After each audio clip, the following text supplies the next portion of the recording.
Well, tomorrow, Rhode Island voters will cast their first ballots in campaign 2016. There's a lot at stake in tomorrow's primary for both parties, so Rhode Island is getting a lot of attention. This afternoon, GOP frontrunner Donald Trump spoke at a boisterous rally in Warwick 2 days after John Kasich paid a visit to Rhode Island. Meanwhile, Bill Clinton was back in the Ocean State today, campaigning for his wife following her appearance this weekend.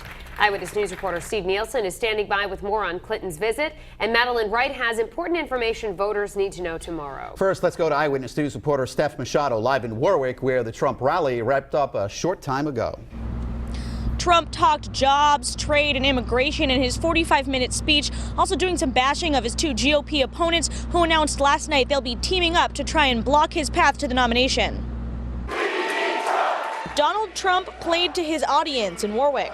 Leave Tom Brady alone. Telling the crowd he went against his campaign managers to come to the smallest state. I don't care what our schedule is. I couldn't care less. We're going to Rhode Island. The first 15 minutes of Trump's speech was interrupted by frequent protesters escorted out in groups. Don't hurt him. Don't hurt him. We have to be very gentle.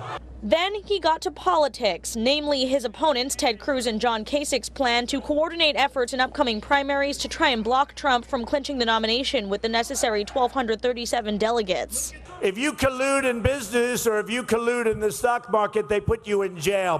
Kasich visited Rhode Island Saturday. Cruz is the only candidate who hasn't visited.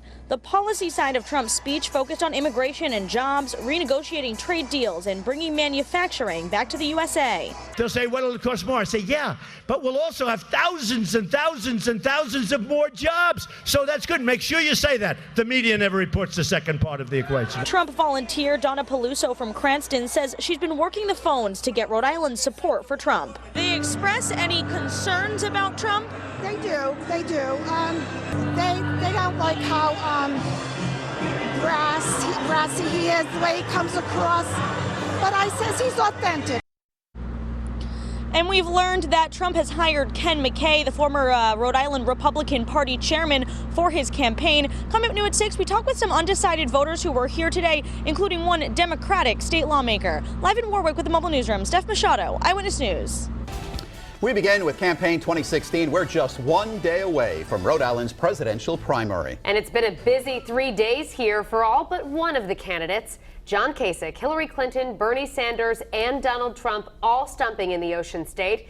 Ted Cruz, however, does not have any plans to travel here before ballots are cast tomorrow. After a whirlwind weekend of candidate visits, Trump held a campaign rally in Warwick this afternoon. Hundreds of people showed up to the Crown Plaza Hotel, both to show their support and to protest. President Bill Clinton returned to Rhode Island today to campaign for his wife. This marks his second trip here in less than 2 weeks. We have in-depth coverage for you tonight, new at 6. Eyewitness News reporter Steve Nielsen has details on President Clinton's stop in Providence. While Buteau was outside Trump's rally as the two sides clashed outside the hotel. But first, let's go to Steph Machado, who's talking to a Democratic leader who attended Trump's rally, new at 6. Trump spoke to a cheering crowd, often bashing his opponents. He scoffed at the idea of a contested convention this summer, a situation in which candidates who may receive many fewer votes than him could conceivably win. Personal attacks and nicknames were on the table at Donald Trump's Warwick rally. Crooked Hillary and lying Ted Cruz cannot beat her. He repeatedly bashed John Kasich's eating habits. I have never seen a human being eat in such a disgusting fashion. Governor Kasich firing back with a tweet about Trump's now defunct steak company. The attacks took center stage at the rally as Trump lambasted a new plan by the Cruz and Kasich camps to coordinate in upcoming primaries to try and block Trump from getting the necessary delegates to clinch the nomination. If you collude in the stock market, they put you in jail. Trump also spoke about immigration, renegotiating trade deals, and bringing jobs back to the U.S. Governor John Kasich made his pitch to Rhode Island voters on Saturday. Mandy Williams from East Providence was there and at Trump's rally. She's deciding between the two, and she's not a fan of the personal insults. You can be bashed, but at least respect the other candidate. Trump's rally also drew in State Rep Jim McLaughlin, a Democrat. He's also undecided. I'm looking forward to voting for the person that's going to actually bring jobs back to the state of Rhode Island.